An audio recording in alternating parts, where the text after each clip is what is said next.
ഒരു കാലഘട്ടത്തിൽ ഇന്ത്യയുടെ ഭാഗമായിരുന്ന ശ്രീലങ്ക, ആ ശ്രീലങ്ക സന്ദർശിച്ചവർക്കറിയാം, അതല്ലെങ്കിൽ ഗൂഗിളിൽ യൂട്യൂബിൽ പരത്തി നോക്കിയവർക്കറിയാം, അവിടെ ആദം മലയുണ്ട്.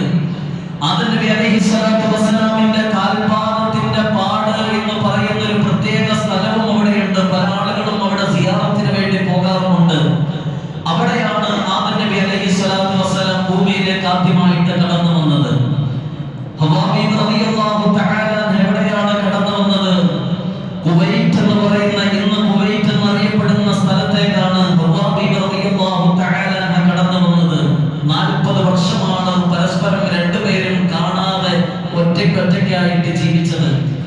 40 വർഷത്തിന് ശേഷം രണ്ടുപേരും പരസ്പരം കണ്ടതും തിരിച്ചറിഞ്ഞതുമായ സ്ഥലമാണ് അറഫ മൈതാനി.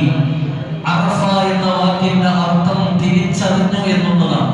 അറഫ തിരിച്ചറിഞ്ഞു എന്നുള്ളതാണ്. ആദം നബി അലൈഹിസ്സലാത്തു വസ്സലാം ഹവ്വാ ബീവിയെ കണ്ട് തിരിച്ചറിഞ്ഞ സ്ഥലമാണ് അറഫ മൈതാനം. ആ മൈതാനത്തിലേക്കാണ് പ്രിയപ്പെട്ട സഹോദരങ്ങളെ ലോകത്തിന്റെ നാനാദിക്കുകളിൽ നിന്നും എല്ലാ വർഷവും ആളുകൾ കടന്നു വരുന്നതും അവിടെ സംഗമിക്കുന്നതും. അല്ലാഹുവിന്റെ റസൂൽ സല്ലല്ലാഹു അലൈഹി വസല്ലം തങ്ങൾ പറയുകയാണ്, എന്താണ് ഹജ്ജ്? ഹജ്ജ് എന്ന് പറഞ്ഞാൽ എന്താ? അൽ ഹജ്ജു അറഫ. അറഫ മൈതാനിൽ നിലകൊള്ളുന്നതിനെയാണ് ഹജ്ജ് എന്ന് പറയുന്നത്. പരിശുദ്ധമായ കഅബാലയത്തിന്റെ ചുറ്റും പ്രദക്ഷിണം ചെയ്യുന്ന ആ തവാഫിന്റെ പേരല്ല ഹജ്ജ്. ജംറകളിൽ കൊണ്ടുപോയിട്ട് 7 കല്ല് വീതം എറിയുന്നതിന്റെ പേരല്ല ഹജ്ജ്. ഇതൊക്കെയും ഹജ്ജിന്റെ ഭാഗമാണെങ്കിൽ നിർബന്ധമായിട്ടും ഹജ്ജിന്റെ ഭാഗമാകുന്ന ഒന്നാണ് അറഫ മൈതാനിയിലുള്ള നൃത്തം. ആ നൃത്തത്തിന് സവിശേഷതകളേറെയാണ്. ദുൽഹജ്ജ് 9 അന്ന് സുബഹിക്ക് മുമ്പ് തന്നെ ഹാജിയാക്കന്മാർ ആ പരിശുദ്ധമായ മലഞ്ചെരുവിലേക്ക് കടന്നു വരുന്നു. അവിടെ അവർ നിലകൊള്ളുന്നു.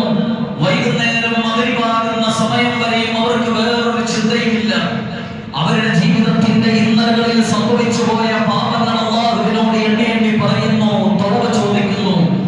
ശേഷം അവരുടെ കുടുംബങ്ങൾക്ക് വേണ്ടി ദുആ ചെയ്യുന്നു. വേണ്ടപ്പെട്ടവരുടെ ആഫിയത്തിനും ദീർഘായുസ്സിനും വേണ്ടി അല്ലാഹുവിനോട് ദുആ ചെയ്യുന്നു.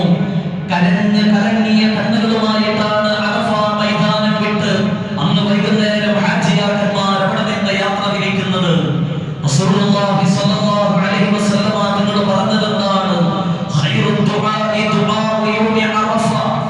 ഏറ്റവും നല്ല ദുആ, അല്ലാഹുവിന്റെ മുന്നിൽ ഉറപ്പായിട്ടും സ്വീകരിക്കപ്പെടുന്ന ദുആ, അറഫ മൈതാനിൽ ഹറാമിന്റെ വസ്ത്രം ധരിച്ചുകൊണ്ട് ഹാജ് ചെയ്യുന്ന ദുആയാണ് എന്ന് മുഹമ്മദ് മുസ്തഫ സ്വല്ലല്ലാഹു അലൈഹി വസല്ലം. ഒരു ഹാജി മഖ്ബൂലും